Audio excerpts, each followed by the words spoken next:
Sai with Chitra. அவங்க தனி குடும்பம் பண்ணாங்க.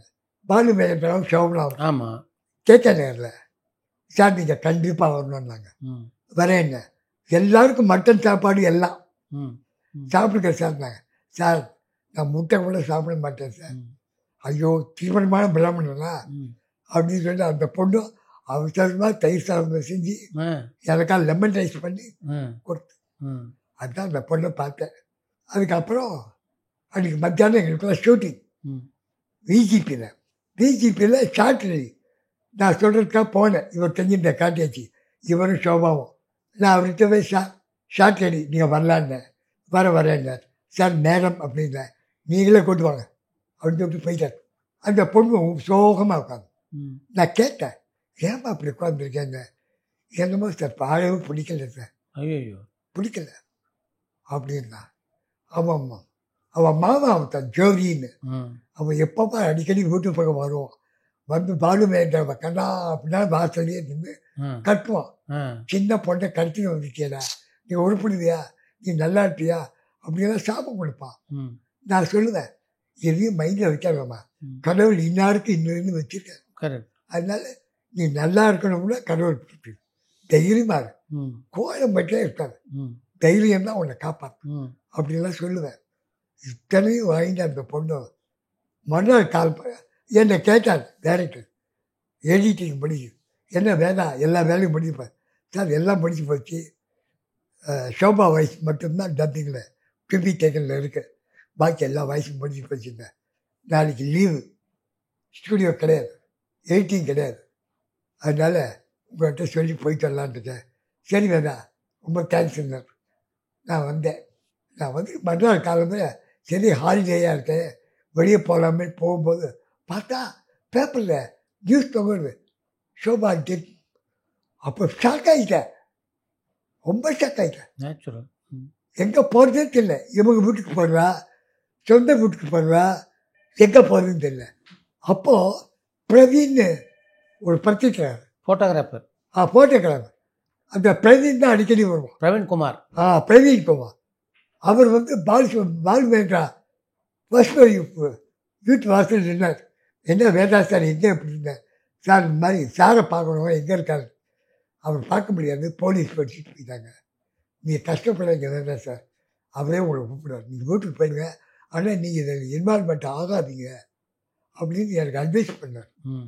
அதுக்கப்புறம் நான் வீட்டுக்கு வந்துட்டேன். வீட்டுக்கு வந்து இந்த பொண்ணோட ஞாபகம் எனக்கு போகலை. கரெக்ட். அப்படி இருந்தால் பொண்ணு சார், ஒரு நடிகைன்னு யாரும் சொல்ல முடியாது. அப்படி ஈ கூட அடிக்காது, அப்படி அவ்வளோ வருத்தம். ஒரு நாள் திடீர்னு பிரதாப் போட்ட பானுச்சந்திரன் ஒரு நடிகர், 2 பேரும் காரை எடுத்து என்கிட்ட வந்தாங்க, பேசலாம். ரொம்ப வருத்தம் பண்ணாங்க. ஏன் சார் நீங்கள் சார்கிட்ட வருத்தம் தெரிவிக்கல ஷோபா போனது? சார், என் மனசாட்சியை தொட்டு சொல்கிறேன், சத்தியமாக சொல்கிறேன், நான் விசாரிக்காமல் இல்லை, அவரை பார்க்கறதுக்கு ஃபஸ்ட்டு வீட்டுக்கு போனேன், அங்கே இல்லை. அப்புறம் அவங்க சிஸ்டர் வீடு மந்தவழி, அங்கே போனேன், அங்கேயும் இல்லைன்னாங்க. எங்கே பார்க்குறது தெரியல. வழியில் பிரவீன் குமார் பார்த்தேன். அவர் சொன்னால் வீட்டிலே இருங்க, உங்களுக்கு ஆள் வருவாங்க. இப்போ நீங்கள் 2 பேரும். அதனால் நான் எனக்கு அவருக்கு விரோதம் கிடையாது. நான் ஏன்னா அவர் என்கிட்ட ரொம்ப நம்பிக்கை வச்சுருந்தார். 2 பேரும் ரொம்ப வருத்தமாக இருக்குது சார், நீங்கள் கொஞ்சம் ஃபைனல்லாம் வந்து முடிச்சு கொடுத்துட்டு போங்க சார். அது கண்டிப்பாக வரும், அது என்னோடய கடமை, நான் முடிச்சு கொடுத்துருவேன் அப்படின்னு. அவருக்கு என்ன கோபமே என்னமோ. அதுக்கப்புறம் இல்லை அவர் ஒன்றும் வரணும்னு இல்லை, விட்டுட்டு போயிட்டார். அவ்வளோ ரோஷாக இருக்குது. அதுக்கப்புறம் தென்னிந்திய தமிழ் திரைப்பட இயக்குநர்கள் சங்கம் ஆரம்பித்து அவரை ஒரு கமிட்டி மெம்பராக போட்டதுக்கப்புறம் அவரை வழியில் எங்கே சந்தித்தாலும் அவரை பின்னாடி ஸ்கூட்டரில் உட்கார வச்சு ஸ்கிப்டா ஆஃபீஸை கூட்டு வந்து மீட்டிங்கில் கலக்க வச்சு பழையபடி அவரை கொண்டு வந்து தசரப்பட்டு அவங்க வீட்டில் இறக்கி விட்டெல்லாம் நான் தான். அப்போ ரொம்ப சமாதானமாயிட்டோம் நாங்கள் 2 பேரும். அப்போது மௌலிகாவுக்கும் இவருக்கும் ஃப்ரெண்ட்ஷிப் இருக்குதுன்னு எனக்கு தெரியாது. மௌலிகா எனக்கு எங்கள் சீரியல்லாம் ஆக்ட் பண்ணுறதுக்காக என்னுடைய ஆர்டிஸ்ட்டு. நான் அவங்க வீட்டுக்கு போயிருக்கும்போது ஒரு பெரிய பூஜை நடந்தது. அந்த பூஜையில் நான் தான் தலைமை செஞ்சினேன். எல்லாம் கன்னி பூஜை, சஹஸ்ரநாமம் எல்லாம். அப்போ பாலு மகேந்திரா அங்கே இருந்தார். பாலு மகேந்திரா 2 பேரும் வெளியே வந்தாங்க. பாலு மகேந்திரா சொன்னார், உங்களுடைய விஷயம், உங்களுடைய ஹிஸ்ட்ரி கம்ப்ளீட்டாக எனக்கு தெரியாமே போச்சு வேதா. கல்கத்தா விஸ்வநாதன் உங்கள் அப்பாவை பற்றி உங்களை பற்றியா நிறையா சொல்லியிருக்காரு. நான் தான் உங்களுக்கு தப்பாக புரிஞ்சுட்டேன். என்னை விட ரொம்ப பெரியவர் அப்படின்னு சொல்லி காலில் வந்து நமஸ்காரம்லாம் பண்ணார். நான் சொன்னேன், சார் நீங்கள் பெரிய இயக்குனர், இன்னும் நிறைய பெரிய அவார்டெல்லாம் வாங்கணும், அதனால் நீங்கள் நல்லா இருப்பீங்க சார். நான் வயசாச்சு தவிர மனசு இன்னும் இளமை தான் சார், நான் இளைஞராக தான் இருக்கேன், கூப்பிடுங்க, உங்களால் என்னால் முடிஞ்ச வரைக்கும் நான் உங்களுக்கு ஹெல்ப் பண்ணுறேன். அதே மாதிரி நாவலில் திரைப்படம் ஆக்கினார் பாலு மகேந்திரா நேரம், கதை நேரம்னு. ஆமாம். அதில் ஒரு நாளைக்கு இன்றைக்கி இருக்கக்கூடிய வெற்றிமாறன் அவர் தான் அவர்கிட்ட அசோசியேட். ஆமாம். அந்த வெற்றிமாறன் எனக்கு தொலைபேசி மூலமாக டைரக்டர் உங்க கூட பேசணுங்கிறார், கொஞ்சம் வந்துட்டு போங்கன்னார். போனேன். வேதா சார், இந்த சின்ன கதை, இதில் ஒரே ஒரு சின்ன கேரக்டர், டைலாக் எதுவுமே கிடையாது, ரியாக்ஷன்ஸ் மட்டும்தான். எனக்கு இந்த கேரக்டரில் நீங்கள் போட்டால் நல்லா இருக்கும். சரி சார், உங்களுடைய ஜட்ஜ்மெண்ட் எப்போவும் கரெக்டாக இருக்கும், எனக்கு தெரியும், ஓகேன்ட்டேன். ஸோ நம்ம முருகாலயா ஸ்டூடியோ அங்கே தான் ஷூட் பண்ணார். திரும்ப வெற்றிமாறன் என்கிட்ட வந்து அந்த கேரக்டர் விதியிருந்தேன். அவர் சொன்னார், அவருக்கு எல்லாம் தெரியும், நான் சொல்லிட்டேன், அவர் தொந்தரவு பண்ணார் அப்படின்ட்டார். அந்த ஷூட்டிங் முடிஞ்சிருக்கு. வெற்றிமாறனே என்கிட்ட வந்து பிரமாதமாக இருந்துச்சு சார் அப்படின்னு நான் அபேட்சப்பேன். ஏதோ எனக்கு தெரிஞ்ச வரைக்கும் ஆக்ட் பண்ணிப்பேன். வேணா சார் சும்மா போகாதீங்க அப்படின்னு 1000 ரூபாய்க்கு செக் ஒன்று போட்டு, அந்த உஸ்மான் ரோட்ல பேங்க் இருக்கேன், அபிபில் ஒரு கார்னரில், அதுக்கு செக் கொடுத்தாரு. கேஷ் வாங்கிட்டு வீட்டுக்கு போகும், உடம்பு ஜாக்கிரதையாக வாங்க. நீங்கள் கிளப் ஹவுஸில் இருந்தபோது நாகேஷோட பழகக்கூடிய வாய்ப்பு கிடைச்சி நிறையா வந்தது சார், நிறையா வந்தது. ரொம்ப அர்ஜென்ட்டாக ஏன் வெளியே போயிடனா என்கிட்ட வருவான், வேதா என்ன சார் ஒரு 10 ரூபா. நாகேஷ் கரெக்டாக ஈவினிங் ரிட்டர்ன் பண்ணுறோம். ஈவினிங் தரேன், ஈவினிங் ரிட்டர்ன் பண்ணும். ஓ, ரொம்ப நானே வேணும். ஓ, டை இல்லாத பிள்ளைன்னு ஒன்று, அதை அவன் ஆக்ட் பண்ணான். ஆமாம். அப்போ தான் மேக்கப்போட கிளப் ஹவுஸ்க்கு வந்தான். இன்டர்வலில் பார்த்தீங்களா என் கெட்டப் அப்படின்னா ரொம்ப நல்லா இருக்கு நாகேஷ்னு. அதுக்கப்புறம் அவனுக்கு பேச்சுவார்த்தை எல்லாம் கிடையாது. ஏன்னா அவன் ஒய்ஃப் வருவா, அந்த பொண்ணு அடிக்கடி ஆஃபீஸுக்கு கிளப் ஹவுஸ்க்கு வருவா. அவங்க காதலிச்சுருந்தாங்க அப்போ. ஆமாம், ரெஜினா வந்தால் இவன் எல்லாரும் வெளியே வச்சுருவான், எல்லாரும் வெளியே வச்சுருவான், ரூம் கதை சாத்திடுவான் நாகேஷ். அப்போவே எல்லாம் நான் ஒன்றும் யோசிக்கிறது, நம்ம ஏன் வந்து நான் கேரம் போடாத உட்கார என் முன்னாடி ஆடுறேன். அந்த நட்பை வச்சுட்டு நான் பானுமதி அம்மாவோட ஆக்ட் பண்ணுறேன் இல்லையா, அப்போ கூட என்ன வேலை எப்படி இருக்க அப்படி. அப்போ ஏதோ ஒரு படம் பரணியில் கொஞ்ச நாளைக்கு கர்ணன் கிட்ட நான் கேமரா அசிஸ்டண்ட்டாக இருந்தேன். கேமரா அசிஸ்டண்ட் இல்லை, கேமரா அப்ரெண்டிஸாக இருந்தேன். அவரே பக்கத்தை உட்கார வச்சு அவரே சொல்லிக் கொடுப்பார், மவுண்ட் எப்படி மவுண்ட் பண்ணுறது, எப்படி இருந்தேன் எல்லாமே. எமர்ஷன் எது, பிளேஸ் எது முதல்ல தெரிஞ்சுக்கோ.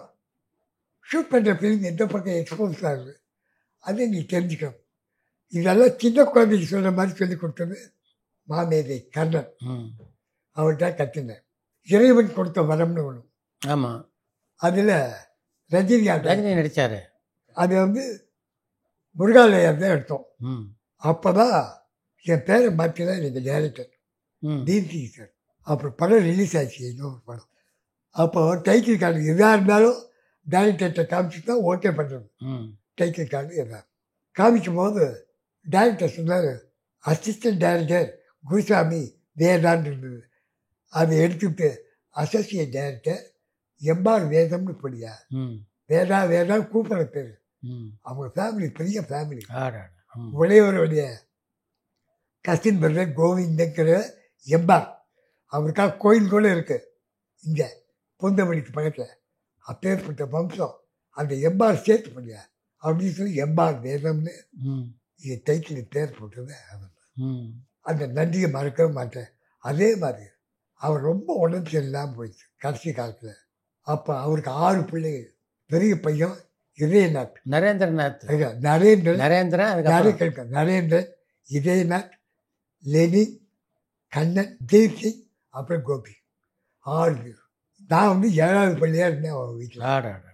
ம். எப்படின்னு கேட்டால் நல்லது கெட்டது எல்லாருக்கும் நான் தான் அங்கே இருக்கணும். ம். வேதா சார் சொன்னாலே எல்லாம் செய்வேன். ஆ. ம். அப்படி ஒரு பெரிய பாக்கியத்தை எனக்கு கொடுத்தாங்க அந்த ஃபேமிலி. நேற்று கூட இதே நாட்டில் எனக்கு ஃபோன் பண்ணி உங்களை மறக்க முடியுமா சார், எங்கள் வீட்டில் பேரம் பேச்சுக்கெல்லாம் நீங்கள் வேதா சார், ம். எல்லாரும் உங்களை தான் விசாரிக்கிறாங்க. பீம்சிங்கோட எந்த படத்துல முதல்ல பணியாற்றினீங்க? சில நேரங்கள் சில பண்ணியிருக்கேன். அதான் ஆடாடா. அது அருமையான படம். முடியறதுக்கு லேட் ஆச்சு. ஆ. ஹாஸ்பிட்டலில் நான் இருக்கும்போது ஆ. நிஜமாவே சார் நான் இந்த மாதிரி ஒரு மனிதனை பார்க்கவே இல்லை சார். ஆ. ஹாஸ்பிட்டல் இந்த பிள்ளைங்க 6 பிள்ளைகள் இருந்தாங்க. ம்.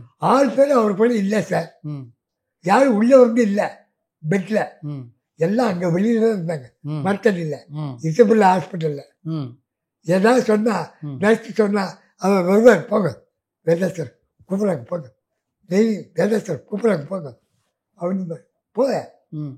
பாவம் சார் என் தலையில் கையை வச்சு ம். என்னை ஆசீர்வாதம் பண்ணுவார் சார். ஆடா. நீ என் பிள்ளை மாதிரிப்பா, ம்.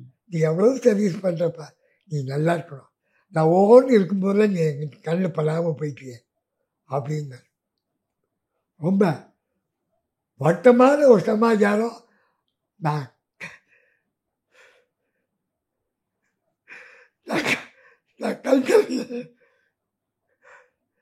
கல்கல்வியில் நேரம் தான் அவருடைய மறைவு பெரிய கேரக்டர். பார்வசி பூரா எனக்கு அவரை பார்க்கும்போது ஞாபகம். ம். பாவனி பார்த்தால் ஒவ்வொன்றா ஞாபகம். என்ன படங்கள். அதே மாதிரி சார் அந்த குடும்பம் அந்த மாதிரி பார்க்க முடியாது. அந்த குடும்பத்தில் அத்தனை பேரும் நேற்று வரைக்கும் என்கிட்ட விசுவாசம், எல்லாருக்கும் விசுவாசம். நான் வேதா சார் அதுதான். அந்த கட்டவரன் நாளும் சொன்னேன் இல்லையா, அது நின்று போச்சு. நான் அதில் சாமான்னு ஒரு விஷயத்தில் ஆக்ட் பண்ணேன். ம். சாமிநாதன் பேர் சாமா. இவன் திருச்சிக்கு போயிருக்கும்போது ஆல் இண்டியா கொஞ்சம் ஃபேமஸ் ஆகிட்டான் வாலி. திருச்சி ஆல் இண்டியா ரேடியோவில் பர்த்டே கான்ட்ராக்டில் வாலி ஒர்க் பண்ணோம். ம். அப்போ சைக்கிள் டபுள்ஸ் நான் தான் கூட்டின்னு போவேன். அயன் பண்ணுற கடை வாசல் நின்று ம். சட்டையை கொடுத்து அயன் பண்ணி தான் போட்டு போவோம். அங்கே இவன் வளர்ச்சியினால அப்போ இருந்த டைரக்டர், வாலி நீங்கள் இங்கே ஒர்க் பண்ணிருக்கீங்க, பொங்கல் வருது அன்றைக்கி ஏஆர் சார்பில் பப்ளிக் நாடகம் ஒன்று போடணும், திருச்சியில் தேவரகாலில் போடணும், அதுக்கு ஒரு ஸ்கிரிப்ட் கொடுக்கணும். ம். இவன் உடனே கட்டிய விரல் அப்படி ஒரு தலைப்பு கொடுத்துட்டு சென்னைக்கு வந்துட்டான். ம். சென்னைக்கு வந்துட்டு அப்போது இங்கே நம்ம 16 வயதில் இருக்கார் ராஜ்கண்ணன். அவன் அவருக்கு பக்கத்து வீடு தான் அவன் வீடு. அதுக்கு முன்னாடி ஆராய்ச்சந்தர் ம். வீடு இளையராஜா குடியிருந்தால அங்கே. இங்கே வந்ததுக்கு அப்புறம் எனக்கு ஃபோன் பண்ணி நான் ஒரு கதை ஒன்று எழுதினேன், ஞாபகம் இருக்கா உனக்குன்னா. ம். ஆமாம், உங்கள் வீடு அட்ரஸ் கொடுக்காம என் வீடு அட்ரஸ் கொடுத்தேன், அது ரிட்டர்ன் ஆகிட்டேன் அப்படின்னேன். எந்த பத்திரிக்கைன்னா கலைமகள் அப்படின்னா. அது அந்த கதை இருக்கா உங்கள்கிட்ட காப்பின்னா நான் வச்சுருக்கேன்னு சொல்லி அதை எடுத்துக்கிட்டு அதுதான் அது எப்படி மன்னிப்பார் அப்படின்னு ஒரு சின்ன கதை. அது திரும்பி வந்துருக்கு, பிரசிடென்ட்டுக்கு லாயக்கல்ல அப்படின்னு. இதை வச்சு நம்ம கட்டை வரும் நாடகம் வேணும்னு பார்த்தோம். அதில் கன்னடத்தை பிஆர் பந்துலுன்னு போட்டுருவான் ஒரிஜினலில். இதில் வேறு எவ்வளோ பேரை போட்டு ஒரு பெரிய சங்கீத விருந்தோம், வயலின் விருந்தோன். அவர் தன்னுடைய சிஸ்டருடைய பையனுக்கு வயலின் சொல்லிக் கொடுக்குறார். இவருடைய பொண்ணு அவருடைய லவ்வர். இந்த பையன் நல்லா வாசிக்கிறான்னு எல்லாரும் சொல்கிறான். எந்த தாய் மாமனாக இருந்தாலும் ஒரு பொறாமை, ஒரு மனுஷனாக பிறந்தான் அந்த புத்தி. ஐயோ இவன் வந்து வாசிக்கக்கூடாது, வாசிக்காமல் போகணும், அப்போ தான் எனக்கு பேர் கெட்டு போகாமல் இருக்கிறதுனால அவனுடைய நகைச்சுத்தி வந்திருக்கு. ஏன்னா கையில் எலுமிச்சம் விழுங்கலாம், நகைச்சுத்தி வந்திருக்கு மாமான்னா. நான் மருந்து தலை வேறு யாச்சும் மருந்து வாங்காதுன்னு சொல்லி கண்ணாடி தோளெல்லாம் போட்டு கந்தகத்தை பொடி பண்ணி அதில் வச்சு அவன் கண்ணியை புண்ணாக பண்ணிட்டான். புண்ணாக பண்ணணுங்கிற ஐடியாவில் இவர் பண்ணார். அந்த கடைசி நேரத்தில் பொண்ணு பார்த்துட்டு ஐயோ கண்ணா கண்ணா சொல்லுகாத எடுத்து போட் அப்படின்னு போட்டு நல்ல மருந்தாக போட்டு எல்லாம் பண்ணிட்டான். இவர் எங்கேயோ ஃபாரின் கச்சேரிக்கு போய் திரும்பி வரும்போது வயலின் வாசி கேட்கறது பார்த்தா இவன் மருமா வாங்கிட்டு எப்படி அவசிக்கிறேன்டான். ஏன் நான் கொடுத்த உங்கள் கொடுத்த மருந்தே யூஸ் பண்ணலாமாவா, அது எதாவது ஆயிடுமே இவர் தான் அப்படின்னு தான் சாப்பிட அப்படின்னா எப்படி பண்ணியிருப்பார் அந்த கதை இருக்கா ஒரு ஸ்கிரிப்டு. அந்த கதையை வச்சுட்டு எழுதணும். எப்போ இவன் ஒரு டைலாக் சொல்லுவோம், நான் ஒரு டைலாக் எழுதுவோம். அப்போ அவள் வீட்டில் உட்காந்து எழுதியிருந்தா இந்த எப்படி பண்ணியிருப்பார் கதை கட்டியவர்கள் திருச்சி தேவர்காலில் எஸ்டி சாஸ்திர நம்ம சொன்னல அவெல்லாம் ஆக்ட் பண்ணுறான். இந்த நட்சத்திர குயலுக்கு விட நான் தான் ஒரு சின்ன பையன், சாதாரண பையன், வேதம்னு பேர், எம்பார் வேதம்னு. அவள் என்ன சொல்கிற சரசனாவத்துக்கு அது இஷ்டமே இல்லை. வேதம் இது வழி இந்த ஸ்கிரிப்டை படிக்கும்போது எனக்கு நானே அந்த கேரக்டர் ஆக்ட் பண்ணலாமான்ருக்கு. அந்த சாமா கேரக்டர் கொஞ்சம் கூட எக்ஸ்பீரியன்ஸே இல்லையே, வேதத்துக்கிட்ட குடிக்கிறேன்ட்டார். அவன் சொன்னான், அப்போல்லாம் வாலி சப்போர்ட் தான். அவன் சொன்னான், வேதம் சரியாக ஆக்ட் பண்ணலன்னு யாராவது சொல்லிட்டா நான் போய் எழுதலையே விட்டுறேன், சத்தியமாக விடுது அப்படின்னு. இப்படி மாதிரி சூழ்நிலையெல்லாம் பண்ண வாலி. அப்புறம் மாறி போய்தான். வேணுமா காலங்கள் நேரங்கள். அந்த நாடகம் ஓடு அப்ளஸ் ஐஏஎஸ் அதிகாரி கலெக்டருக்கு முன்னாடி மன்றால் ஹிந்துவில் எழுதியிருந்தான், தனியாக எழுதியிருந்தான். இத்தனை நட்சத்திர குதியலுக்கு நடுவில் ஒரு துருவ நட்சத்திரம் மாதிரி ரொம்ப பிரமாதமாக இருந்தது எழுதியிருந்தான். அதில் எல்லாருக்கும் ரொம்ப சந்தோஷமாக இருந்தது. எம்ஜிஆரை எப்போ முதலாக சந்திச்சிங்க? சிரிக்கின்றாள் இன்று சிரிக்கின்றாள் அந்த சாங் எடுத்துட்டுங்க. அவர் விசாரிச்சார், நல்லா இருக்குல்ல, சொல்லு நான் குத்துறேன் வாரிய, அம்மா திட்டு போயிட்டான்னு சொல்லிட்டான்னு. நம் நாடுன்னு ஒரு படம், அதுக்கு சாங் கம்போசிங்க்கு வாலியோட நான் தான் போனேன். அப்போ நான் சொன்னேன், எம்ஜிஆர் ரொம்ப பாசமாக இருக்காங்க. சித்தாலய கோபு எங்கள் அப்பாவுக்கு மாமா பிள்ளை. கோபு கூப்பிடுவார், டப்பிங் நடக்கும் வால்மீகி ஸ்டுடியோவில். வேதம் டப்பிங்கை பாருங்க, கொள்ளவே இருக்கு. இந்த தேங்காய் எவ்வளோ உட்காந்து அவர் ரயில்வே ஸ்டேஷனில் இறங்கின உடனே ரெகுலர் சீட்டில் சத்தம் போட்டே வருவார். வேதா நம்ம இன்றைக்கி திருப்பதி புறப்போம், அண்ணே கார் இல்லையா ட்ரெயின் இல்லையா, பஸ், நாங்கள் 2 பஸ்ஸில் புறப்பட்டோம். கூட்டம்னா கூட்டம் இங்கே நடுவில் புளியார் போயிட்டார். பரபரப்பான சினிமா செய்திகள், நட்சத்திரங்களின் பேட்டிகள், சினிமா வரலாறு ஆகியவற்றை பார்க்கவும் படிக்கவும் உங்களுக்கான இணையதளம் tourantalkies.co.